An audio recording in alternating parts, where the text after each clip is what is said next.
Ray, first of all, do you know, just tell us a little bit about Tamaiti and that injury that he's got there? Yeah. Well, everyone saw it in the quarter final, he hurt his knee, and then the surgeons had a good look at it after all the scans, and best thing is to have surgery for him.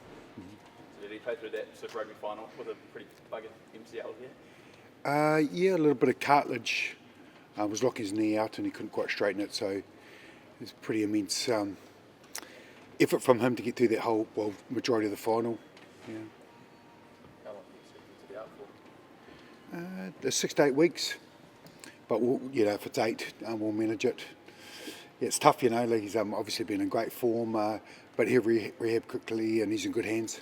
Yeah. What do you like about George as a replacement? He's experienced, isn't he? He's in good form as well. It was a tough call not to put him in the initial squad, so we're pleased that he's come in.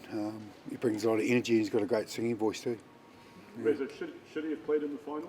If he's now having to have surgery, is there a feeling he shouldn't have played? Well, he played, and we're here right now, so they're the facts. Yeah. It's a bit of a habit performing, I guess, with Whitelock in 23 and Tuipulotu last year. These players playing through the pain to get through, and then you've got to pay for it a little bit later on. How do you approach that as a I've always trusted the medical groups and my advice that I've got, and that's what it is, medical to medical. And players want to play, don't they? And they want to compete, and that's the scenario at the moment. When did you have to make that call? How much of a hit was that? Made the call on Friday, and it was obviously the quality of Tamaiti's probably the best loose head in the world, so it is a big hit. Yeah, and the good thing is we've got depth, and people have always stood up, and that's come into this environment. And Gru's experienced. Ollie Norris is a big test footballer. This is why we picked him, to find out about him, and George comes in with a bit of experience as well, so we're in good stead. Scott, have you had a chance to look at that French squad? I think 28 of the 37 have got less than 10 caps. What's your sort of general feel about what's coming in the next 3 weeks? One thing with the French, they've got depth. He's created depth previously over the last 6 years that he's had the squad, and all those young, exciting players that come through. French rugby's in good stead, in a good position. And this is when they're probably at their most dangerous, when they're underestimated, aren't they? It's quite nice that you guys tell the story that they're depleted and all that, and then they get their backs up, and then we get a ferocious French team. So, it's been a while since we've had success. So our focus is on ourselves, and as much as, a lot of respect with our preparation for the French. Does that result in Paris last year still fresh, that at one point lost there? The one post, yeah, we a lot of our review in the off season was around that game, because we gave ourselves so many opportunities to win it, and we didn't, and why, but also what the good about it and the things we can get better. We felt like we probably had our best 2 weeks with the Irish and the French, and we probably didn't get the result we deserve. Sometimes you don't get that in test matches, and a couple of bounces the balls didn't go away, so that was our basis for us to improve on for this year. You've had a few days with the boys now. Yeah. What do you make of what you've seen so far and some of those new combinations and things like that? Yeah, a lot of energy. It's a great place for us to come and connect. A lot of singing and some training. The boys have run. They've run and they're fresh. They know there's a test week ahead of them, and they're excited. Scott, you touched on Tamaiti, obviously, but Wallace, Yeah. how much of a setback is that, and how much does that change maybe your thinking with the loose forwards? Yeah, Wally's Wally. We know these the performances he's given us in the All Black jersey, so we'll miss him, and then it's an opportunity for somebody else. Fortunately, we picked the squad, and obviously with Christian was in and around anyway, and has played great at number 8. And we've got plenty of guys to play in a couple of positions, which the utility factor will come into play.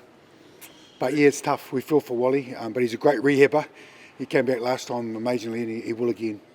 Do you have a sense, Reza, with soft Super Rugby, refereed a certain way, let the game flow, minimal TMO interference.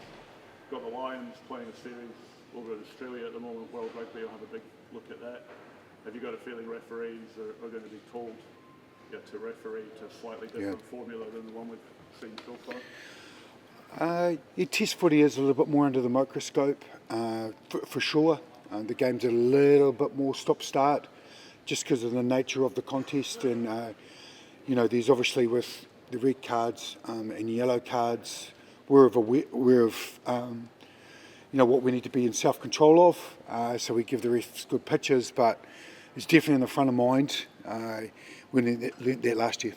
What was your sense about discipline overall last year and playing within the kind of discipline that you would like to see from your team? Do you think you got that last year? Not when you're leading all those games and they're turned on that moment. That's an area of improvement for us and a real understanding of, as individuals and as a team and players coming off the bench, how can they make an impact and they're clean. That's a focus for sure. Thanks, Gregor. Yeah. No, he's still going through the protocols with his HIA. And if somebody Penny was to play, for example, what would you want to see from him? Penny, the physicality, trusting himself, and being aggressive within the law. Scott, you've got a lot of midfielders in your squad.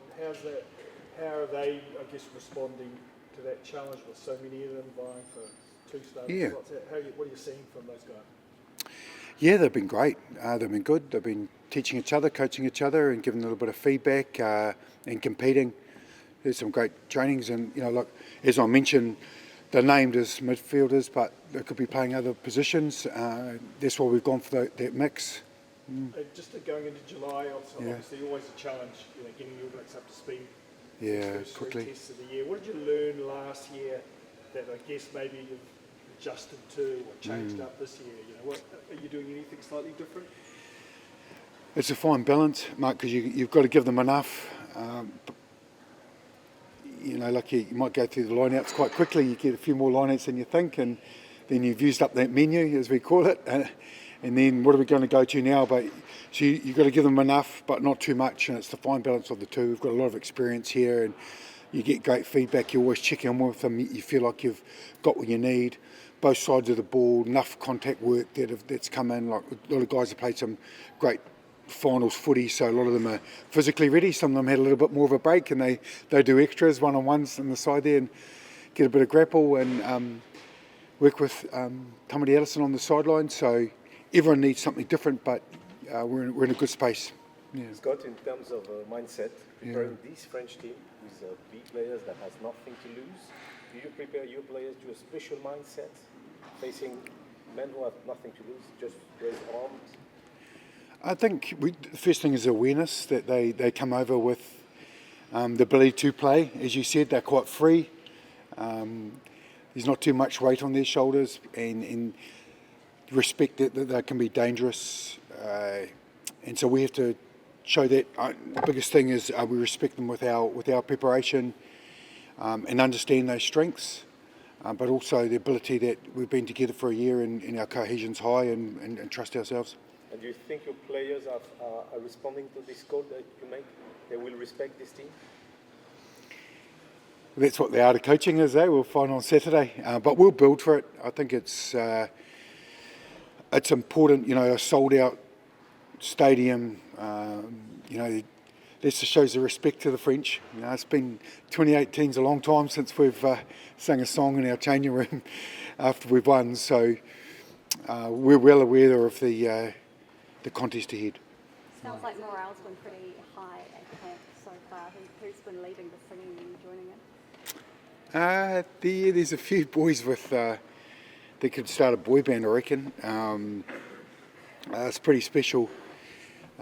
Passy and George, the front rowers have keep a great rhythm, and we have to come down and because they get a bit high, more pitch than us. Trying to stay with them, but they've got good energy, and it's great to connect. Yeah, and good first few days at camp. Yeah, it is. We've trained hard. We've challenged ourselves. This is the areas we need to get better at.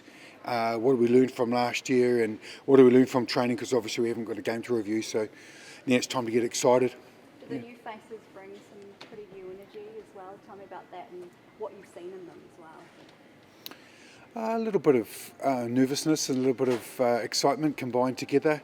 They're always keen, they're always early, they're dressed in the right, the gear to make sure they tick everything off, and we had a great little gathering after we went down to the clubs. We feedback on what it meant to be in the clubs and connecting with our community, and just those little things, just that connection back straight away. They've spent their whole career trying to get to become an All Black, and now they're out in the public, and it's pretty humbling. Christian especially, how's Yeah. he slotted in? Yeah, good. Obviously he had high minutes. He's a great professional, and he slotted straight in. He was in the end of the year tour with us last year, so he's up to play with all our calls and our structure. Yeah. Scott, when it comes to selection, how do you start the season off really strong, but also bring in those players that are on the move? That's the art of it, isn't it? You want to give everyone a possible go. I've said, that was my plan too. We want to be held and put a contract on it, because things do happen, but our goal is to play everyone, and you want to get some combinations, cohesion. That's our advantage at the moment. If we make it that way with guys that have played footy together, and then you get the balance of how many changes over the series. And what do you like from Billy Proctor, and what does he need to do to own that 13 jersey? Well, what he's done is he's played well this year. So he's done that. Now it's up to us to select him, isn't it? And just keep doing it. Keep playing it and step up to that next level and be accurate what he does. But he's an instinctive player, really exciting. So, yeah. Scott, have you watched the final of Top 14 on Sunday morning? Yeah. Watch the highlights, yes. Yeah. Yeah. What details about the... C'est enorme. C'est impressive. It was a bon match, a real final. Great head-to-head, some great classic matchups. It was a great game of rugby. Would you rather the final of Top 14 or the final of Super Rugby? In terms of game-wise? Oh, game-wise. Definitely Super Rugby. Definitely Super Rugby. When you want it 2 degrees in Christchurch versus 32 degrees in Leon, made all those things add up. You mentioned Final question. Yeah, final question. cohesion. Yeah. It's not going to be perfect, but what's the number one message to your team in terms of what you want to get out of it? We want to play fast. We think the game's in a great place for us. Quick scrums, quick line-outs, these taps. If our skill set trends to us playing fast and keep creating. So that's what we'll push all week. Thank you all. Thank you. Thank you.